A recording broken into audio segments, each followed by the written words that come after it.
Hello, and welcome to another episode of Squats, Stoicism, and Stretching, and some cool music, of course. Anyways, I saw a very interesting video about some hunter gatherers and some guy interviewing them about what's the most about important life questions. What's the meaning of life? And they said, meat, to hunt and find meat. When are you the happiest? When we have meat, honey, and water.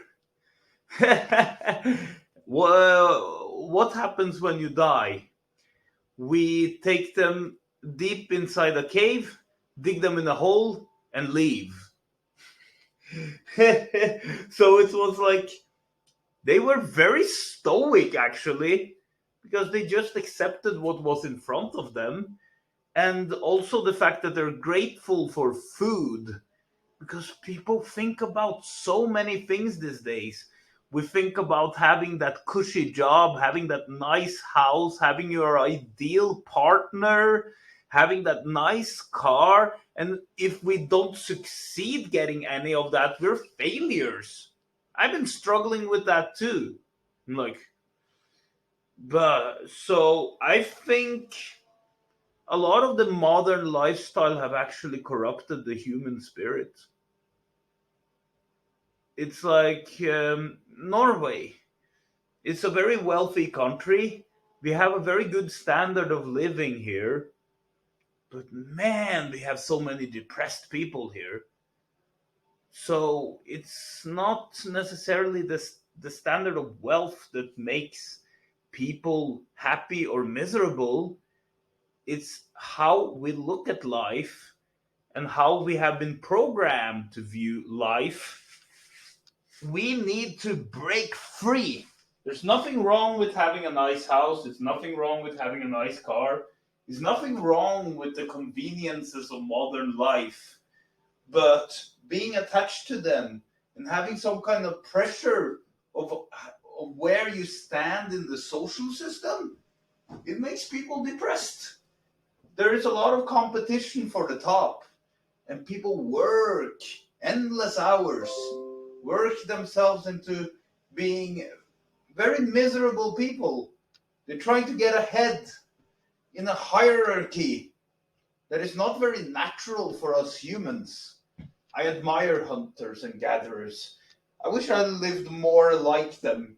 I don't know if I could live completely like them. I've been a bit accustomed to that lifestyle as well.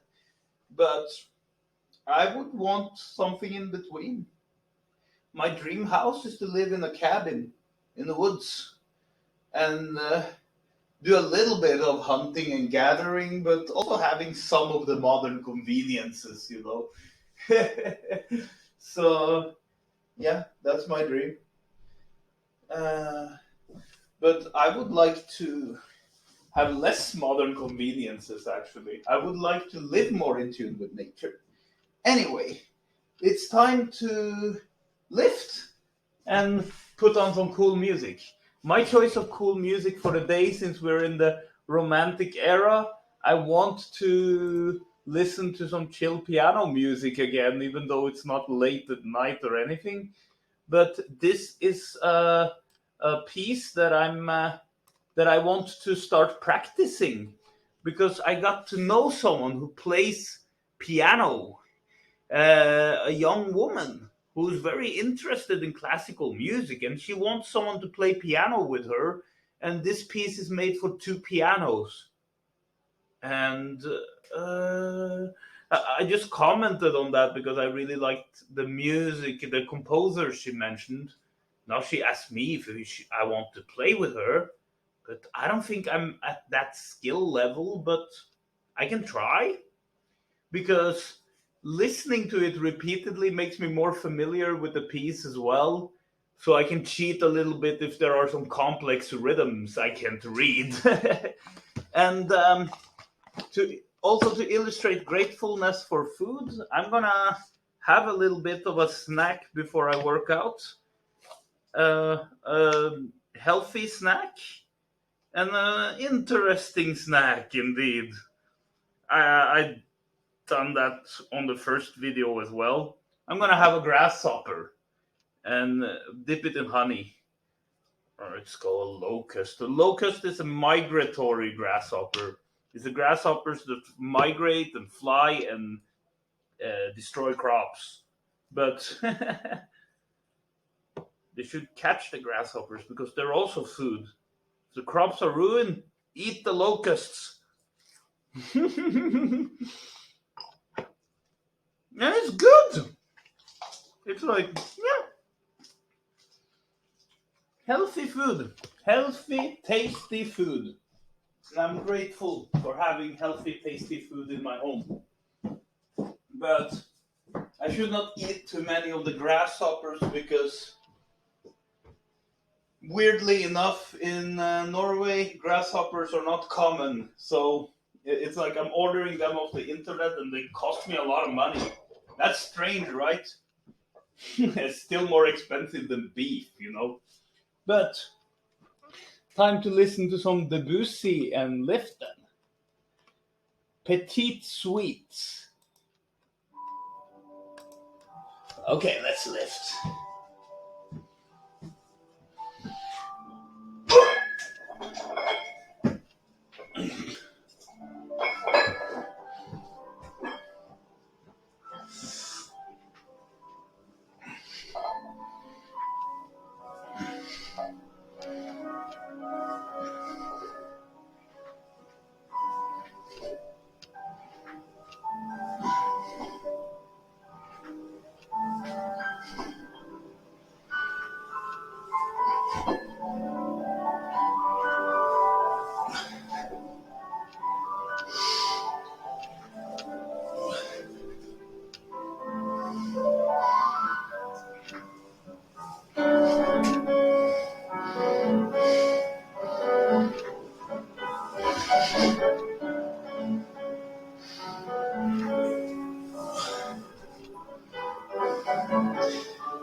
I think it was about 25 reps. Whew. Yeah. My goal was to go for reps of 10 instead of so many because I'm careful with my knees, but it seems like 25 reps of 5. No matter what, the goals of each day is 50 reps with 50 kilos. Powered by grasshoppers. Well, maybe not, but I'm gonna order more grasshoppers eventually. I have actually lately looked at various videos on YouTube, edible insects, and I realized insects are not gross to eat because in various cultures it's normal. Hunter-gatherers who live in nature, they have no problem at all eating an insect. Like, oh, I found some grasshoppers. Let's eat, everyone, it's a feast. It's like they eat anything that's edible in nature. As long as it's rich in protein and not poisonous, it's food. Well, I wouldn't eat flies because I know where they go. Anyway, so flies I find gross. Ew. But man, I would like to try more edible insects and see what other treats are out there. Okay, more reps.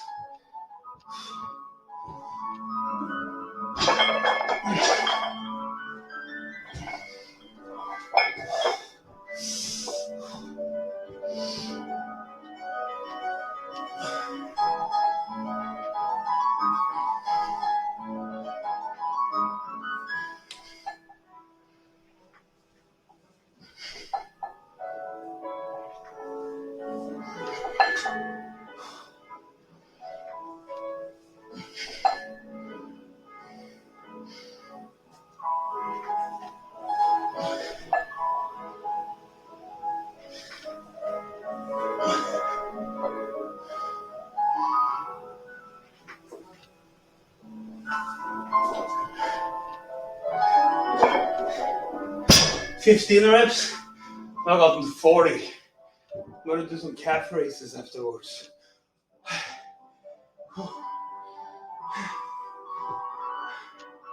I think doing this every day will build my leg muscles more than I can imagine. Because just giving the body proper nutrition and stimulating your muscles well can help a lot with developing them well as well. There are guys who have built amazing physiques who haven't used very heavy weights in order to do so. I realized that the mind-muscle connection is the most important part. And doing so many reps kind of has that Karate Kid effect. I become more efficient at doing squats. And eventually, as the knee gets better, I can progressively add a lot of weight. Maybe not at home, but maybe so as well. I might buy more weight so I can lift heavier at home. And all those overhead presses and lifting it above my head, if I had more weight, I could gradually add weight and get used to squatting weights that way. Like lifting them up the ground and putting them on my back. Then I would, if I could do that with big weights, well, I would become a force to be reckoned with. That's why those old-time strongmen were so tough. People like 100 years ago who didn't use steroids or anything. But I think men on average had more testosterone in their bodies back then. I don't know if it's a myth, because it depends on how advanced the science was for even measuring things like that back in the day. Anyway, now I have only 10 reps left on the squat.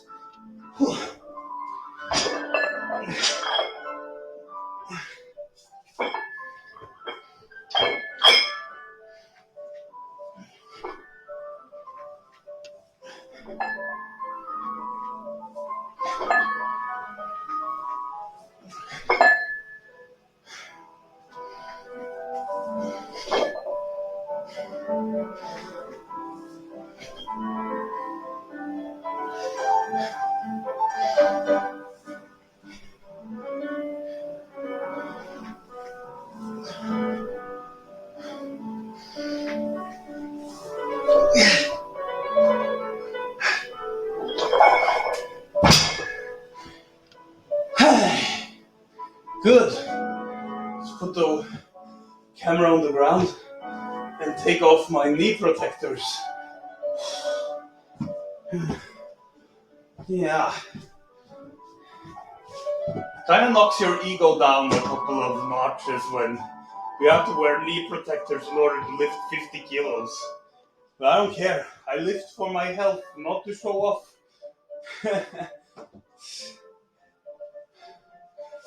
But of course, I want to look as good as I possibly can and feel as good as I possibly can, mentally and physically. I want to be a beautiful person in every way.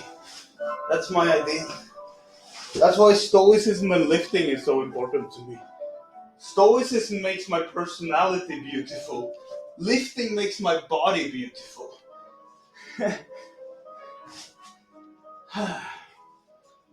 Okay, let's put it.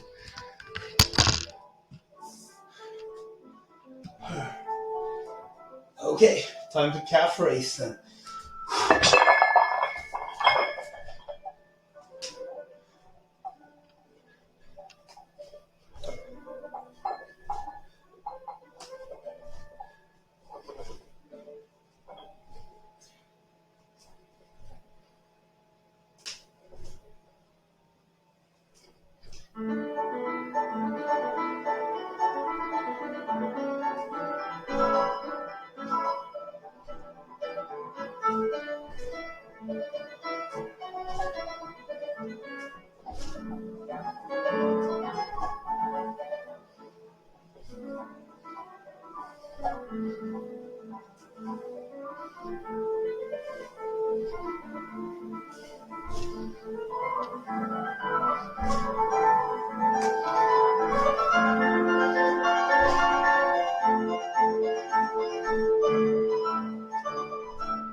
Hmm.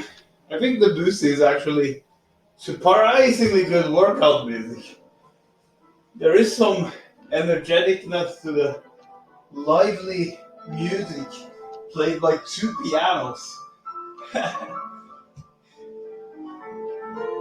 Whew. Debussy was legendary for a good reason. Of course, there are many great pianists of that time. I mentioned Satie yesterday. Ravel is also worth listening to. Mussorgsky. Yeah. Rimsky-Korsakov. Ah, there's so much good music. I can go on forever. Let's list more. Whew.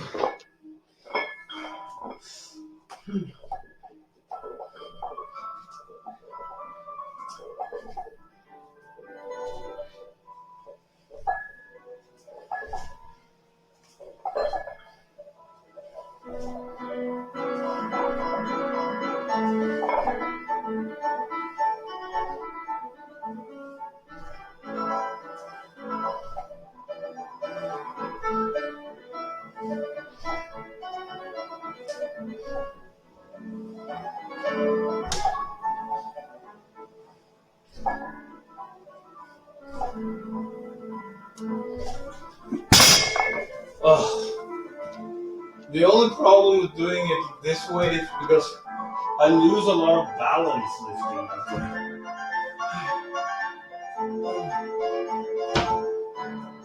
My plan now is to finish my workout and eat and play piano. Mm.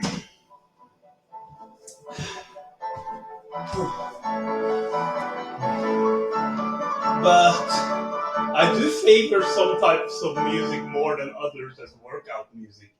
What's very typical of me is to listen to Beethoven symphonies because I think they have the perfect flow of relaxing and powerful sounds. And that's kind of how lifting goes. You lift, you relax, gather your strength, lift again. So the dynamics of Beethoven really fits lifting. And the same with Pink Floyd, especially the album The Wall. Well, it's not within the realm of classical, but amongst the rock bands of all time, I think Pink Floyd is possibly the band I deem the best. So yeah, The Wall is a great album because of that energy dynamic that I feel in Beethoven symphonies as well. And besides from that, I really enjoy using music from Naruto to work out. It's so motivating and powerful music. It's like a mix of heavy metal, classical piano music, and traditional Japanese music. It has this unique dynamic. Anyway, and I freaking love Naruto. It's my favorite show.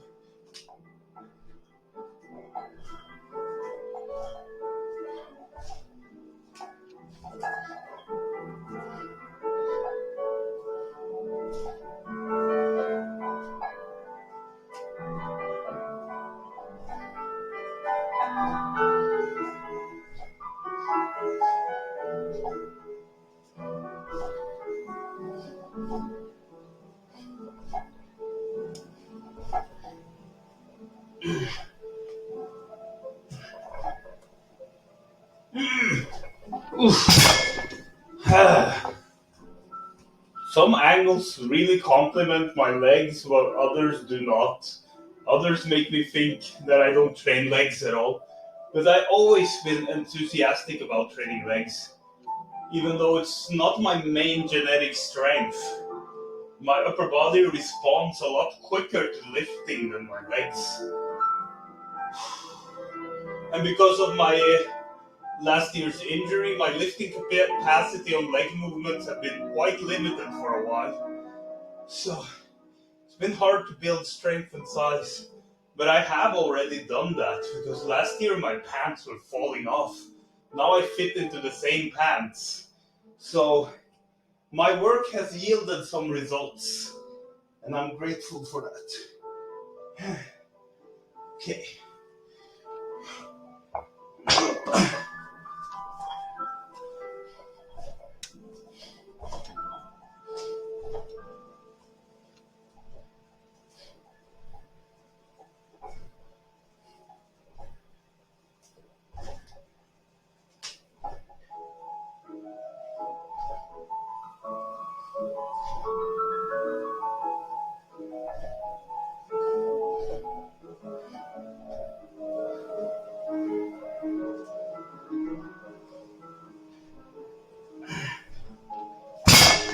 Oh, now I'm done with the leg training for the day, but I still gotta stretch them out.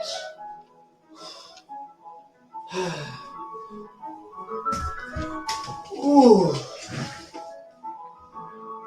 we are Taekwondo stoic. I haven't started Taekwondo yet, again, but I am trying to make sure my knee is a bit healthier before I start. Taekwondo is a very forceful dynamics. It really puts your mobility to the test. So stretching helps with increasing mobility, but I have gotten to the complete split before, so my mobility is terrible in comparison to where it had been.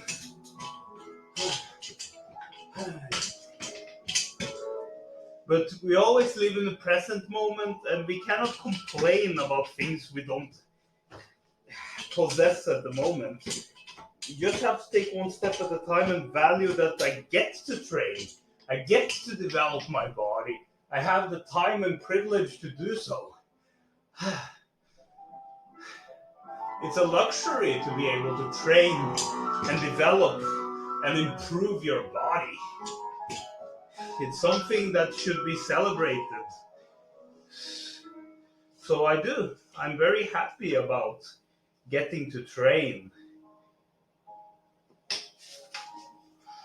Here's a good one. This is from yesterday, because yesterday I was busy quoting myself, my own thoughts on stoicism and philosophy. But today, no, this is yesterday's quote. August 11th. No time for theories, just results. When the problem arose for us, whether habit or theory was better for getting virtue, if by theory is meant what teaches us correct conduct, and by habit we mean being accustomed to act according to this theory, Musonius thought habit to be more effective. As Hamlet says, there are more things in heaven and earth, Horatio, than are dreamt of in your philosophy. There is no time to chop logic over whether our theories are correct. We're dealing with the real world here. What matters is how you're going to deal with this situation right in front of you, and whether you're going to be able to move past it and on to the next one. That's not saying that anything goes, but we can't forget, although theories are clean and simple, situations rarely are. I have read this before. Of course, it's the 14th of August now. I made a mistake. But it's a good quote. Because you can read any kind of philosophy you want and you find those words wise, right? You see that this is logical. This is a good way to live. But then your habits do not follow what you know. So you have to shape your habits. Ooh. But this is from yesterday. Take charge and end your troubles. You've endured countless troubles, all from not letting your ruling reason do the work it was made for. Enough already. How many things you fear have actually come to pass? How many times has anxiety driven you to behave in a way you later regret? How many times have you let jealousy or frustration or greed lead you down a bad road? Letting our reason rule the day might seem like more work, but it saves us quite a bit of trouble. As Ben Franklin's proverb put it, an ounce of prevention is worth a pound of cure. Your brain was designed to do this work. It was meant to separate what is important from what is senseless, to keep things in perspective. to only become troubled by which is worth becoming troubled about. You only need to put it to use. Ah, that's what's good about stoicism. It's a practical philosophy. Uh, n- Now, finally today, but even reading something I read before again is good for me because repetition creates me. People are what people are like, even in appearance and also way of thinking, is a result of repetition over time. It's like the way someone thinks has is because of repeated thought patterns that have shaped them into what they are. So one of my goals of reading Stoicism is that I have good control of myself, my impulses, so I can behave and act and make decisions like the kind of human being I would like to be. Like when you see a hero in a film or a TV show, let's say Naruto, there are various virtues being shown in Naruto, and those characters you really like and admire, it's because somewhere in you you want to become like them. Um, so I really like characters like Naruto and Rock Lee and Kakashi because they are representations of people I would like to be like. So yeah. Anyway, um, even though Naruto's best stoic quality is that he never whines and he always moves forward despite what adversity he faces. His most non-stoic qualities is that he tends to brag, he tends to mouth off, and he's a bit of a flashy show-off. But that's a part of the comedy of Naruto's character. But there's something profoundly deep and stoic about him that is wonderful. So no wonder Naruto is lovable. He's funny, but he's also teaching people a lesson about how to live. So, great hero character indeed. But let's carry on with my philosophy, because now it's the philosophy for today in the book. This isn't for fun, it's for life. Philosophy isn't a parlor trick or made for show. It's not concerned with words, but with facts. It's not employed for some pleasure before the day is spent, or to relieve the uneasiness of our leisure.